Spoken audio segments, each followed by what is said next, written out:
This is Michael Popok. It's After Dark. Do you know where your legal AF is? Does Alex Jones, the right-wing election denier, Sandy Hook denier, know where his next paycheck's coming from?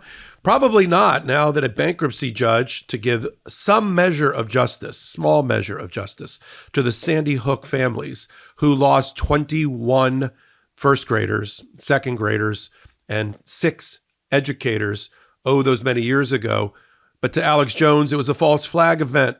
It was there were actors being paid to fake die on camera. Tell that to the 21 or 27 families impacted when that gunman came in there with an AR-15. And now a bankruptcy court judge, in order to execute on a $1.5 billion judgment held by the Sandy Hook families for defamation, intentional infliction of emotional distress, is selling off all of InfoWars, all of its assets, all of its intangible assets, its brand, its studio equipment, and everything else. We'll talk about it and break it down in the bankruptcy law that goes with it on Legal AF. Take a listen. Let's continue and talk about Alex Jones. You want to lead off because you always have a certain way, especially when we're talking about children and the massacre at Sandy Hook Elementary School and what Alex Jones did about it as a 9/11 denier, a Boston Massacre denier, and in the most depraved sense, a Sandy Hook Elementary School massacre denier, and what's happened since with the bankruptcy court judge and the $1.5 billion judgment.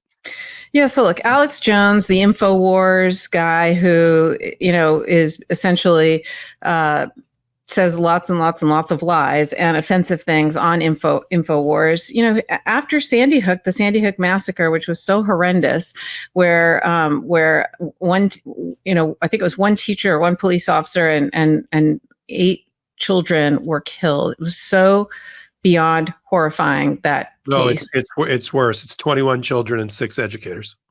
Oh God, I didn't mean to interrupt you, but no. I'm glad you did. I'm glad you did. I didn't want to undersell what happened. Yeah. No, I'm glad you did. I'm first graders. You know what? Unfortunately, I'm thinking of a different school massacre, which there's, I'm embarrassed that, in our country that I would mix that up. But, in fact, I actually had one of the moms who, if you remember on Legal AF and interviewed her, who lost a child in Sandy Hook. And, just the agony that these parents went through having lost these children and, having this horrendous massacre happen is just unthinkable and unspeakable, and the pain that she felt was really incredibly palpable. And she's one of the moms who confronted Alex Jones in this case, if you remember. And so that's why I thought it was really interesting that she came on the show and talked about what it was like to confront him, because on his show, he denied that the Sandy Hook massacre occurred. He said that they were actors, that everybody was fake, that the kids didn't die. And she was, and they sued him for defamation. And she was one of the moms who was able to confront him during the trial. It was a damages case because he was held in, the judge, he essentially refused to comply, refused to provide documents that he had to in discovery. So he was held in contempt multiple times. The judge finally, as a sanction, ordered him, it just basically found that he was liable as a sanction, which, is so interesting in civil cases when you hear that judges can do that. It's very different than criminal, obviously. There is no sanction of finding someone guilty. You have to still prove your case beyond a reasonable doubt. But so it was just a damages case. It went to the jury and to prove damages, and they ordered, I think it was like over $1 billion, like $1.5 billion. Anyway, so Alex Jones immediately files for bankruptcy so that he doesn't have to pay these victims. And in fact, he actually, after it was ordered, went on his show and said they're never going to get a dime. I mean, he's just the worst of the worst, frankly. And, these families want this money from him to punish him. This is a way to get justice for them. I mean, obviously nothing will replace the loss of their children. But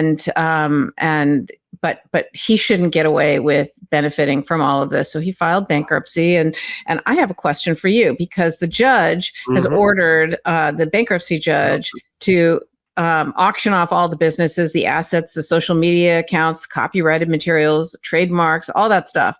It'll all be liquidated, the studio equipment, etc. But my question is this. What is the value of InfoWars if he just says, well, I'm not gonna do it anymore? Why would anyone pay money for it? Like, why would anyone pay anything for it? What, can't he just quit and say, because without him, what is it worth? Yeah. So how does that work? Because I could see him saying, I'm not going to work for these families. No, he's not going to work for them. There's really three things up for grabs with Alex Jones. One on he filed two bankruptcies, one on personal bankruptcy and one related to InfoWars, which is also known as free speech or something. Yeah, I was going to say as another Orwellian term. Systems or something. Orwellian term. Free speech systems is really the name of it, AKA or DBA, InfoWars. I'll back into it. He's got $9 million in cash. That's part of his bankruptcy that's going to get liquidated, and going to get a lot of that. It's going to get given over to the families of Sandy Hook, who hold the $1.5 billion judgment. He's got another, in the business side, he's got another $1.5 million of vitamin supplements that he was hawking.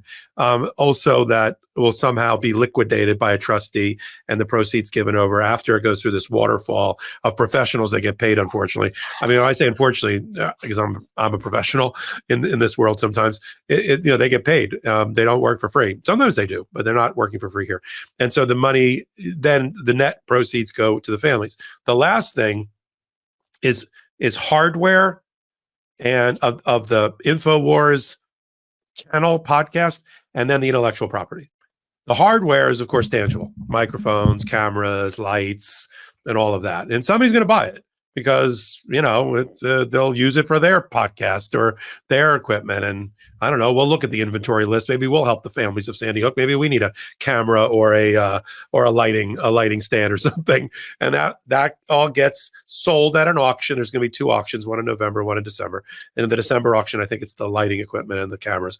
And somebody will buy it, and that money will come in at $100,000, $200,000, $300,000, and then that'll go through the waterfall, and the money will go be allocated in some sort of pro rata way to the families holding the judgment. Now you've got the thing you've asked about, which is the intellectual property. You can always buy a brand. Doesn't come with the person. You can buy, many, many brands. Things have gone out of business in the pro-democracy world where we've thought about, maybe we should buy that. And the reason you want to buy that is so if you're aligned with the politics, alt-right MAGA of Alex Jones, you buy it so that you can have it as a beacon to direct traffic to your thing. So you reopen the website, you reopen InfoWars, you use it as a brand that you put on something else with somebody else, but you think there's goodwill in that brand that's worth, in your world, in your QAnon, right? Let's be honest, dark webby world, it has value, not to you and me. So there's that group that's like, ooh, we want InfoWars. That's a great brand. We'll use it. Forget Alex Jones. Although Alex Jones has gone on record as saying, hey, buy all my intellectual property. I may work for you. I mean, which is really a disgusting thing. But there'll be a group that will consider that, or like, well, we don't want Alex Jones and his baggage. But we do like the 2.3 million people that have gotten used to clicking InfoWars badge. All right. So that gets sold. The other group of people are the people like I only half joked, I'm not joking, about pro-democracy groups buying it to mothball it and put it out of business forever. So we never have to see InfoWars ever again. And no one will ever be able to use it. They'll own it, and it'll just be buried in a vault somewhere, never to be seen again. It should be burned. Burned to the ground, exactly. I'd like that to happen. It's like when you buy that house where the massacre happened, you just level it. Like they did with Sandy Hook Elementary, now it's a memorial. Same thing here, but on the intellectual property side. I don't know which way it's going to go. For the families, I just want it to go to the highest bidder, to be honest with you, because it'll put money in their pocket. If there's a bidding war among QAnon, as perverse as that sounds, the winner is, they think they're winning, but it'll put money in the pocket of people that suffered. Ultimately, I guess it helps Alex Jones pay down a $1.5 billion. The last piece is he should be working for life. Speaking of working for Alex Jones, because his wages should be garnished until he pays off the $1.5 billion at some percentage. So if he, in a weird, perverse way, just like the Nicole Brown Simpson's family, wanted O.J. Simpson to kind of do okay, as long as he didn't hide his assets before he died, because they would get part of that autograph signing and that memorabilia bullshit. And if he did a podcast, they sort of want Alex Jones to keep working, just like the creditors of Rudy Giuliani and the $148 million judgment against him by Ruby Moss and Shay Freeman. They want him to succeed in a perverse way and continue to spill lies and spout lies and make money on a podcast because they want a piece of it. So it becomes a very strange ecosystem that gets developed around somebody that owes money, especially when they make money in this QAnon MAGA world. Did I address this properly? Yeah, no, you did. It's such a weird thing that because, he's so evil. To me, I could just see him not working ever again in order to not give them anything, like out of spite. It just, I don't know, the whole thing. Anyone who can do what he did and absolutely just deny that this happened, it's like adding insult to injury and pouring salt on it, Like, I just can't imagine how painful and awful that is. And, and it's not just him saying it. People, then all the QAnon crazies then would react and go after the families, and like you're grieving the loss of your child and you have to deal with this. It's horrendous. It's absolutely horrendous. And, the fact that he doesn't have to go to prison for causing that kind of pain is just, makes no sense. I think, and the problem is the shooter, Adam Lanza, didn't go to prison. So you can't bring him out to say, what is he talking about? I shot all those children, because he killed himself. Yeah. There were no survivors of the massacre. Anybody that he touched or on the other end of the gun died. And he shot his mother for good measure. Just a disgusting, horrible story made worse, if is that possible, by somebody like Alex Jones. Welcome back. That was a clip from a full-length podcast we call Legal AF, and now you know why. It's every Wednesday and Saturday at 8 p.m. Eastern Time. We sit at the intersection of law and politics, just like that, so you don't have to. Wednesdays, I do the show with Karen Friedman, Agnifilo. Saturdays, I do it with Ben Mysalis. You can pick us up on YouTube, or you can pick us up on any audio podcast platform. Just plug in Legal AF. Find out what 40 million people a month already know, that Legal AF is the home of law and politics. In fact, we're excited to announce we have a new Legal AF YouTube channel in collaboration with the MeidasTouch Network. We call it Legal AF MTN. Legal AF MTN.